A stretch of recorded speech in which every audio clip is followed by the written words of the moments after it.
Hey everyone, welcome back to our YouTube channel Fin Insights. Today we're going to talk about one of the fundamental concepts in accounting, the difference between accrual basis and cash basis accounting.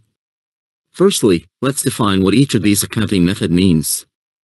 Cash basis accounting records transactions only when cash changes hands, whereas accrual basis accounting records transactions when they occur, regardless of whether cash has been exchanged. To illustrate the difference between the two, let's consider the following example. Suppose a business completes a project in December, but doesn't receive payment until January. Under the cash basis method, the revenue would be recorded in January when the cash was received. However, under the accrual basis method, the revenue would be recorded in December when the project was completed.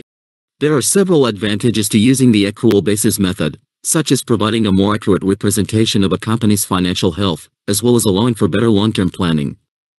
On the other hand, cash basis accounting can be simpler and more straightforward, making it a good choice for smaller businesses with fewer transactions. So, in conclusion, the difference between accrual basis and cash basis accounting lies in the timing of when transactions are recorded. While each method has its own advantages and disadvantages, it's important to choose the method that best suits the needs of your business. Thanks for watching, and I hope this video was helpful in understanding the basics of accounting.